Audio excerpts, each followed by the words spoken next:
Dreams are beautiful. They're the beginning of every great story. They give you hope, direction, and a reason to wake up in the morning. But let's get one thing clear: dreaming is the easy part. Everyone dreams.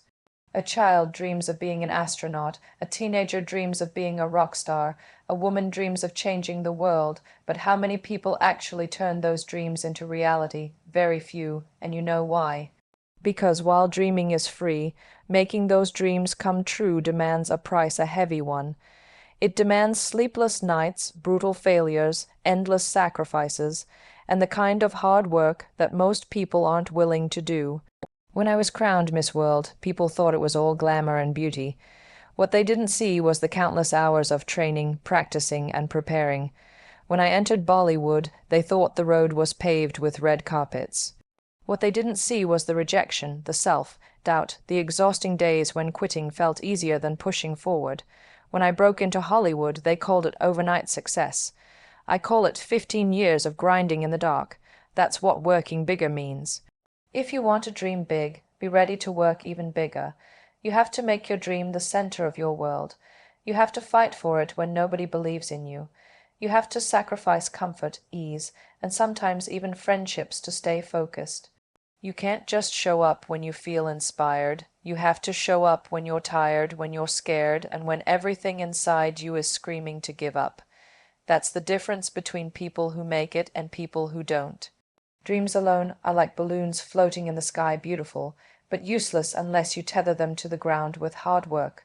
Working bigger means building a bridge between where you are and where you want to be, brick by brick, with your own 2 hands. It's not easy, it's not pretty, but when you finally reach your dream, and trust me, you'll realize that every sleepless night, every moment of doubt, every drop of sweat was worth it. Dream big, yes. But if you're not willing to work bigger, your dreams will stay exactly that, dreams. Motivation is a beautiful feeling. It's that spark you get after watching an inspiring video, hearing a powerful speech, or having a heart-to-heart with someone who believes in you. In that moment, you feel invincible. You're ready to conquer the world. You make plans, write goals, and you swear to yourself that this time you're serious. But here's the catch: motivation fades. It's a visitor, not a permanent resident. It shows up when the sun is shining and everything feels easy. The real test begins when motivation packs its bags and leaves when it's raining, when you're tired, when the world feels heavy and your bed feels like the safest place on earth. That's when discipline has to take over. When I was filming long hours for Quantico while promoting a movie on another continent, motivation wasn't waking me up at 5 a.m. to catch flights and hit the gym. Discipline was. When my body hurt from dance rehearsals, motivation wasn't getting me back into the studio the next day. Discipline was. Motivation is like a matchstick. It lights quickly but burns out just as fast. Discipline is the steady fire that keeps burning, even when the winds blow. It's not about how excited you feel at the start. It's about how committed you stay when the excitement is gone. Discipline is doing what you said you would do long after the mood you set it in has left. It's showing up every single day, not because you feel like it, but because you promised yourself you would. It's building habits that hold you up when emotions let you down. Discipline is training your mind to stay steady while your feelings scream for comfort. It's learning that greatness doesn't ask for your permission, it demands your effort. Motivation is nice to have. It makes the journey sweeter. But if you depend on motivation to chase your dreams, you'll be left behind when it disappears, and it will.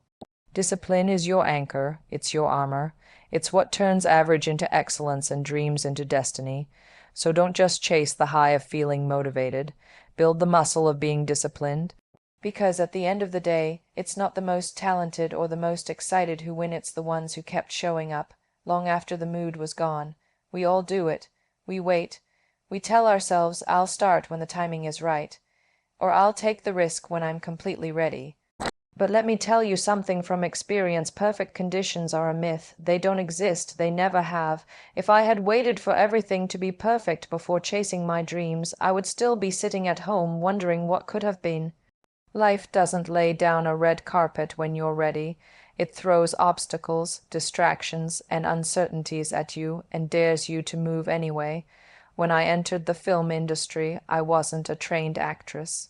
I didn't come from a film family. There were 1,000 reasons why the conditions weren't perfect for me to succeed, but I didn't wait. I dove in. I learned on the job. I made mistakes, embarrassed myself, grew thicker skin, and kept moving forward. And when I transitioned to Hollywood, trust me, the conditions were even harder. New culture, new audience, new expectations. Was it perfect? Not even close. But waiting wasn't an option. I had to create my own perfect moment by showing up, prepared or not. Waiting for perfection is just fear in disguise. It's fear whispering, what if you fail? What if you're not good enough? And here's the answer, you might fail. You might not feel good enough. But that's part of the journey.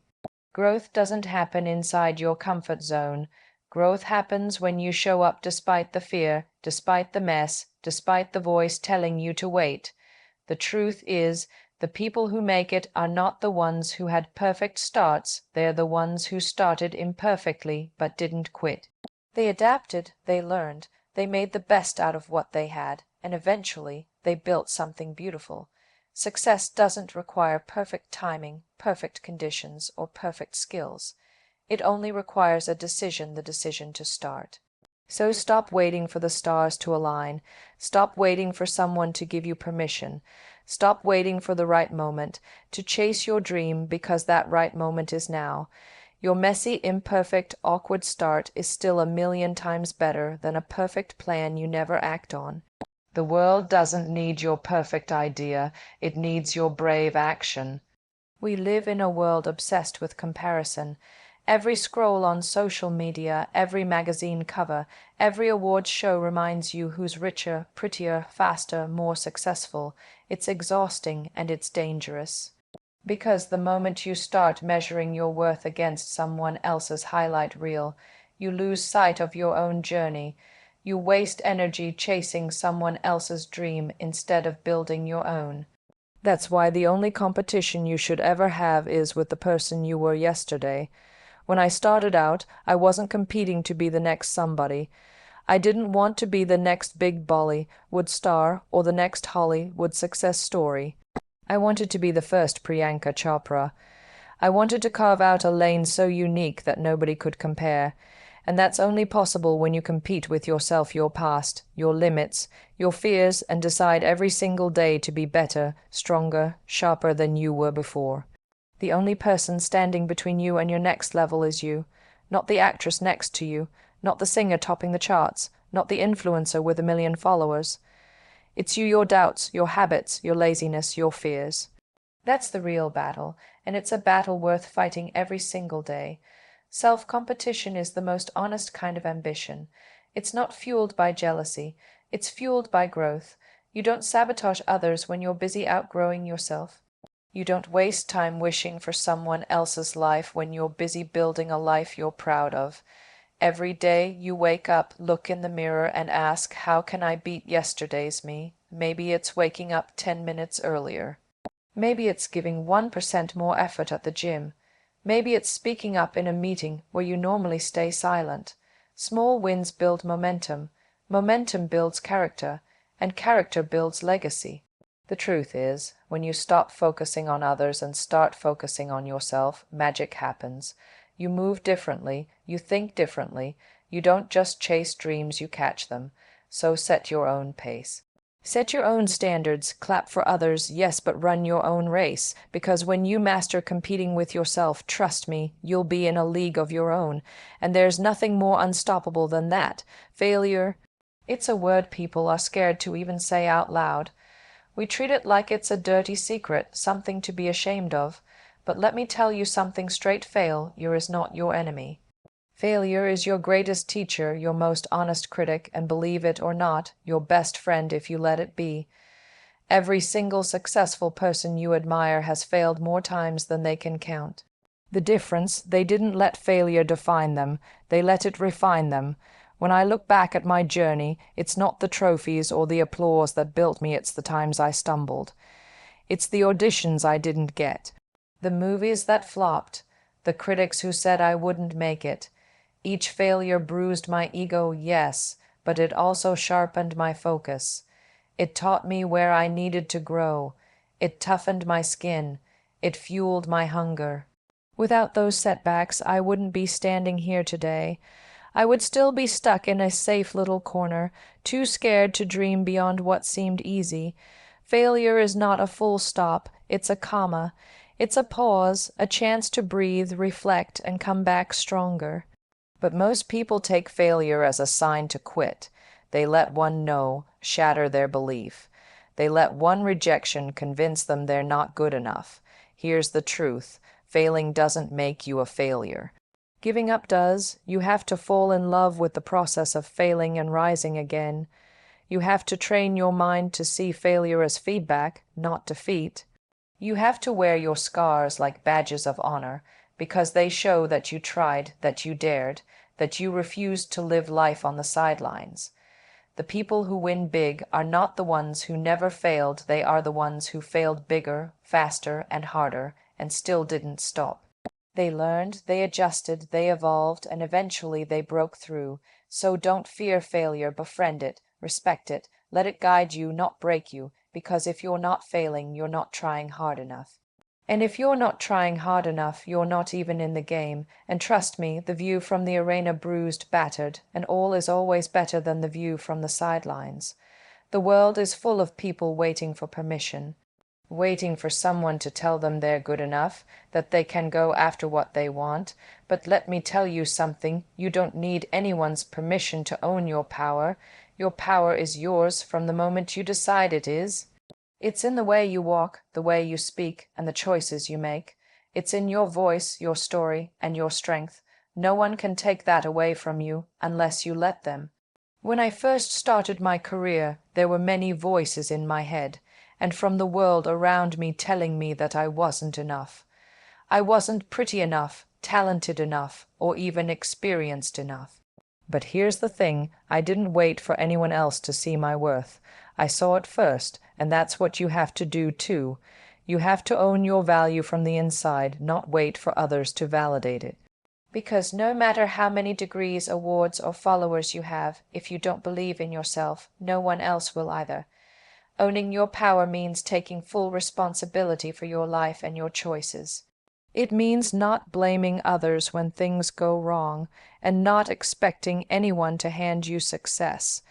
It means owning your mistakes, learning from them, and still having the confidence to rise again. It's about being the architect of your own destiny, not waiting for someone else to build it for you. It also means standing tall in your truth, even when the world tries to tear it down. People will question you. People will doubt you. People will try to limit you to the box they've created for you. But when you own your power, you don't let their opinions become your reality. You break out of that box. You build your own. Owning your power means knowing your worth, trusting your abilities, and understanding that you are capable of creating whatever life you desire. It's knowing that you have everything you need within you to conquer whatever challenges come your way. You are the hero of your own story, and no one and nothing can change that unless you allow it. So, stop waiting for someone to tell you that you're ready. Stop looking for permission to go after what you want. You were born ready. You've always been ready. Own your power.